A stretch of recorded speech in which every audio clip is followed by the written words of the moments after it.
Welcome to Moving Through Midlife. I am your host, Courtney, a personal trainer and movement specialist who wants to help you move through midlife with more grace. Each week, we will discuss ways we can show up better for ourselves and our children without the burnout. We will focus on overall health through habit stacking to help increase energy, provide movement snacks to help you move more throughout the day while also moving your body more, and learn from professionals on moving through midlife with ease so that you can feel confident with aging gracefully. Grab your earbuds and join me on a leisurely walk while we discuss moving through midlife. Welcome to 2025. It is a new year, and maybe you are feeling that this means that you need to really start re-energizing yourself or refresh. I keep seeing all of these different things that, obviously the new year, the new you, but I'm also seeing restart, refresh, all of these things that are going to try to draw you into something different than where you were. And I understand that this can come because we have just come off a holiday and many of us have overeaten. Maybe we got out of our routines, and it can be this want or this need to just kind of regroup and start fresh and new. But I want you to take a different approach and hear me out first, because this does not mean that we're going to lose healthy habits. It just means we're going to lean in a little bit differently. So, what if instead we slowed down in our January and we embrace winter's pace for better health? It is important for us to take the cues from nature. And during this time, this is a time to rest, reflect, and move at a slower pace. This doesn't mean that you have to abandon your healthy habits. It's about adapting them to the season you're in. If you look around you right now, you are going to see that the trees are bare, animals might be hibernating, and our daylight hours are shorter. So, when I look at this, one thing I know, and you may even feel this, you want to sleep a little bit longer, and that's okay. That's a good thing. Now is a time to give your body that opportunity to rest and sleep in if it needs it.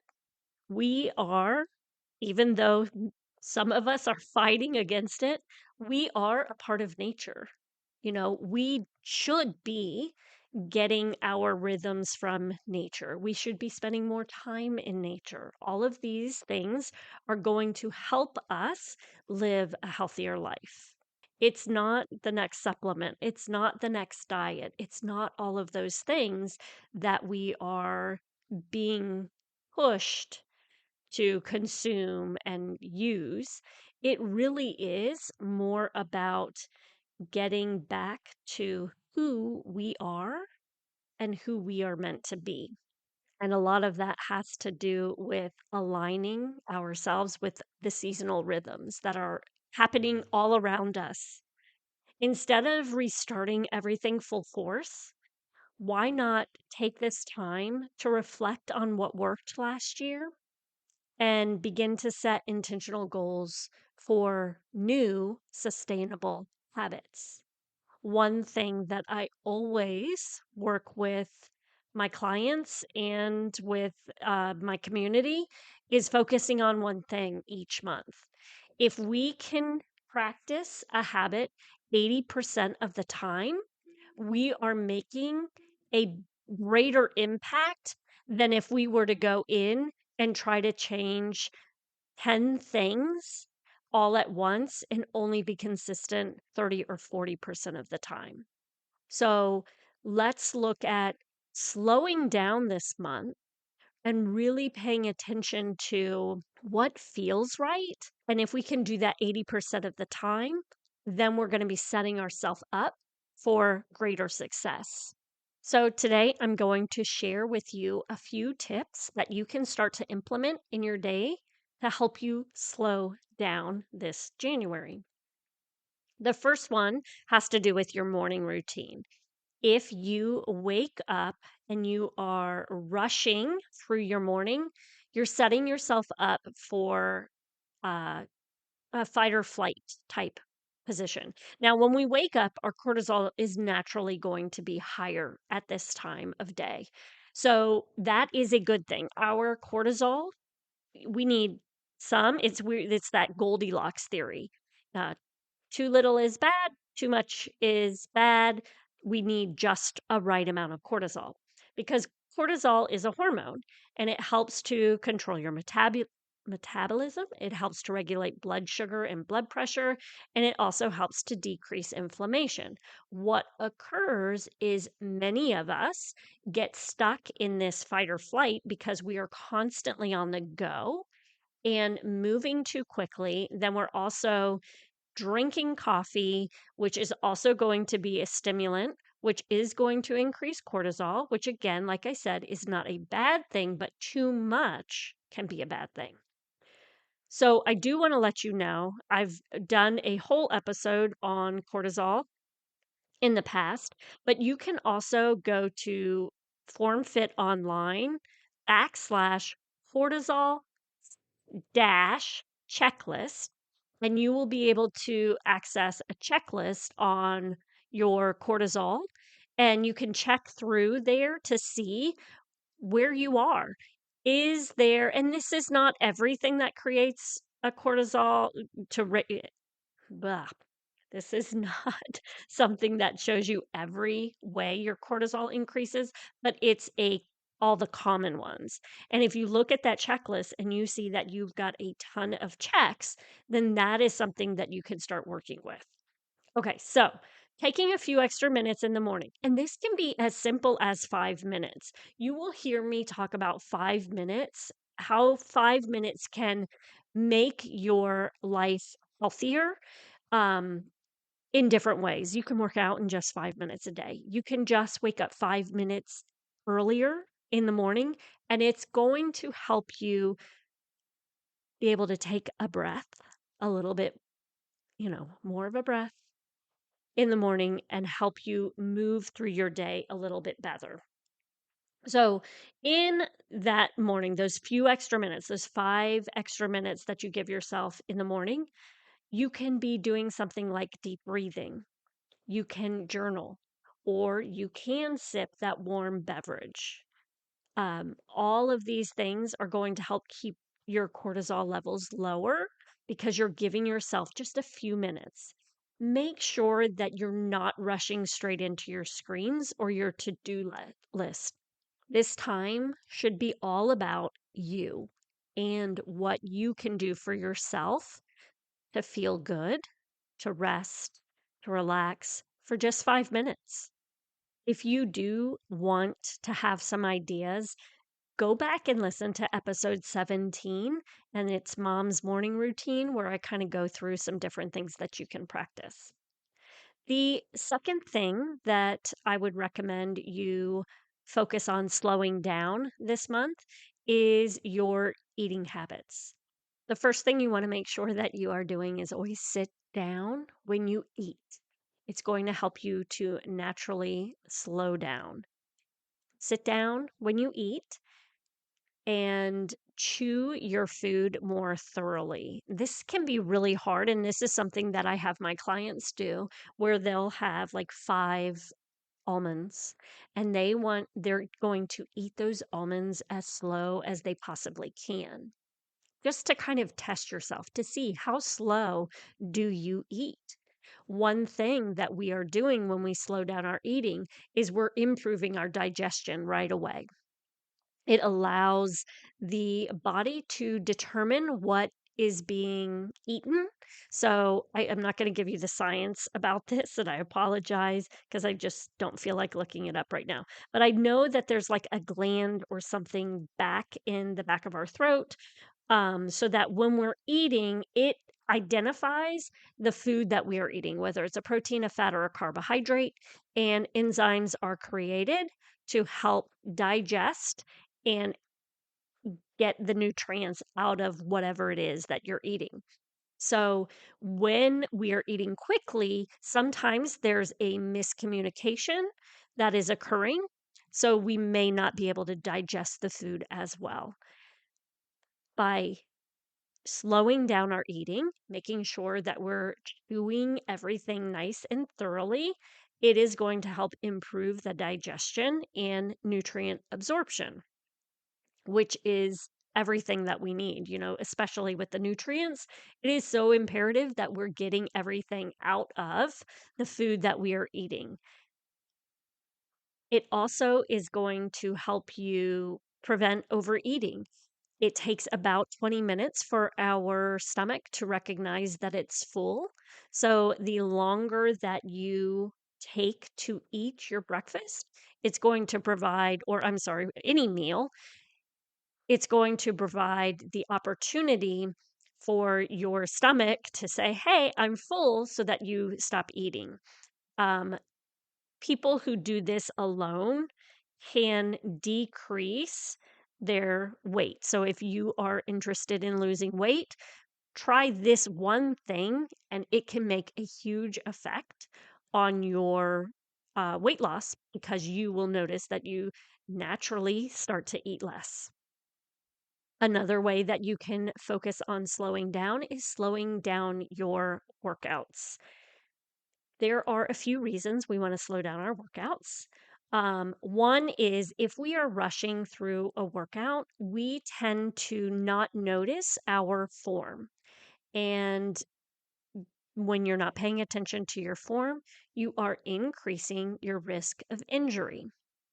The other thing is when we tend to move quickly through movements, it is using momentum rather than using muscle. And it is imperative for us to work on building strength, and we need muscle for that. So, slowing down movements is going to help you really fire on those muscles more and get them more involved in the movements that you are doing. It's also going to help build the strength, like I mentioned, and mobility, even through intentional movements, so that you're really working on lengthening muscles. So, if we go nice and slow into a deep squat, we're working on lengthening those muscles further than what we would do if we did short and fast movements. When we do exercises this way, we end up activating the parasympathetic nervous system, which helps to promote with recovery. Again, there's another thing to also make sure that you're focusing on is if you're working out, recovery is actually more important than the workout itself. So make sure that you are taking time to recover after an intense workout. I know this is one that gets overplayed a ton, but self care is imperative. And we don't all have to do it the same way. I am going to say that warm baths are a great one, but listen, it's not for everyone and it's not for everyone at every stage of their life. But there are some things that you can think about that are going to help with self care. So, one thing about warm baths is you can naturally go into an Epsom salts with which are going to help with muscle relaxation. But here's the thing. So Epsom salts is just magnesium. Another way you can do this if you're not going to take that warm bath to kind of help relax those muscles, take a magnesium supplement at night. It's going to help with anxiety. It's going to help with relaxing the muscles. It will help with blood pressure regulation. It helps with so many things. And most of us are not getting the recommended amount of magnesium in our diet. So adding a supplement is not going to be a problem. It's something actually I would encourage everybody to do because it shouldn't bother you. Now, there are certain types of magnesium that are recommended. You could do a quick Google search and find out which one you might need based on your um, issues, things that you're struggling with. So then the other one is meditation or mindfulness to clear your mind and reduce stress. This can be done, it does not have to be done first thing in the morning. It can be done right before you go to bed in the evening. Just sit quietly in your bed and kind of rehash the day. Another one would be grounding practices. This is one that I also love to do. I think it's a great one to set yourself up for success in the morning, is just going outside barefoot, walking on the grass, and feeling that sensation. I will say, darn it, the other day I did this. I ran out to the mailbox and I was barefoot. I stepped on a bee. Oh my goodness. I got stung in between my pinky toe and that next toe. I got stung right there by that bee. My whole foot swelled up. It was terrible. So be cognizant of what's around you um, before you go outside and stand barefoot, but it really can be a wonderful thing. The other thing that you could do is just go outside and don't look at the sun, but just kind of go outside and look around you, let those eyes relax. Well, that's one thing that I talk about. We spend so many times staring at our screens that our eyes are like in this bicep curl the whole time. So getting outside and looking at something far away is going to help relax our eyes. So just going out in the morning and looking at something far away in that natural sunlight is going to help relax our eyes, help our body get what it needs, especially first thing in the morning of that sunlight, so that it kind of really helps set us up for success with our circadian rhythm. Another tip is in regards to more of a winter adapted habit. And this is where you focus on eating seasonally. So instead of eating cold salads or cold smoothies, look for things that are warm and nourishing. You can have lots of roasted vegetables. This is a great time for um, thick, comforting soups. It doesn't mean that they have to be unhealthy. A lot of thick soups don't require cream. If a cream is a wonderful thing, but you can create that creaminess just by blending with an immersion blender.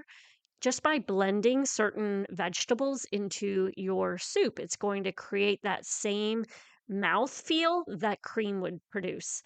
With those warming foods, another one is look at warming drinks. I recently posted on the blog a hot chocolate smoothie recipe, and it is a warm smoothie. Very healthy for you, lots of good things. But instead of doing cold milk, I used warm milk and then created the smoothie that way. Warm teas are amazing. Think about drinking more teas. Teas are so good for you.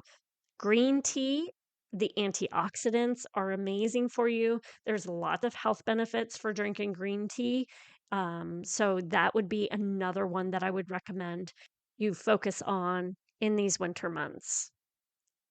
All of these things are going to help with slowing down. And slowing down is great for your health. It helps to reduce cortisol and stress, promoting better immune function. We have just come off the holidays, and we are also in a time when illness is huge. I will tell you that I have been sick. I had I had a fever. I don't know if it was flu. Flu is definitely going around in my household, but it did not last very long. But unfortunately, right after I had that fever, I turned around and got food poisoning. So I have been down sick myself.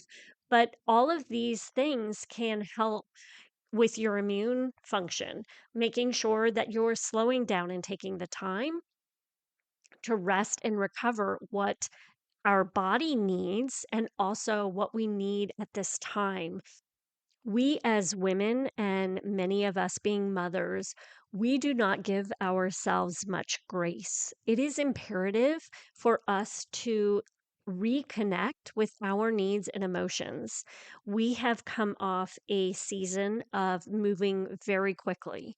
As much as the holiday is meant for fun and relaxing and comfort and tradition, for many of the women in the household and mothers, we are the ones that are creating that environment for everyone else. It does not mean that we are always experiencing that as well. It's many late nights, it's lots of running around, it's a lot of stress on not only physical stress of, you know, extra cooking, extra baking, extra shopping, extra doing everything for everyone else. If you have families that you care for, you might be feeding grandparents and children, and everybody's coming to your house. And you're also trying to keep the spirit, the magical spirit for everyone. And that can be very draining. And we then turn around and now we're racing to try to get in, the best shape of our lives or whatever it is that you might be striving for in the new year. And it's just too much. You need some time to just breathe, reconnect to who you really are and what you really want. It doesn't mean that this is not a time for you to try to positively change. I'm not saying that at all. I'm just saying take a softer approach to it. Slow down, do it a little bit differently. See if your body enjoys it a little bit more. And yeah, that's basically it. So take this month to slow down with me, um, practicing the seasons. Do what feels right. Listen to your body. It does guide you along the way. If I tell you nothing else, I will say this over and over again. If you could take a few minutes every day to listen to yourself and what your body needs rather than listening to everyone else out there, it will guide you. It will guide you, I promise you. And understand that slowing down does not mean doing nothing. It means instead being intentional and aligning with the season's rhythm. Try one slow living habit this week and notice how it impacts your health and your mindset. And then feel free to join us over in the Form Fit community. It is Move Better, Feel Better over on Facebook.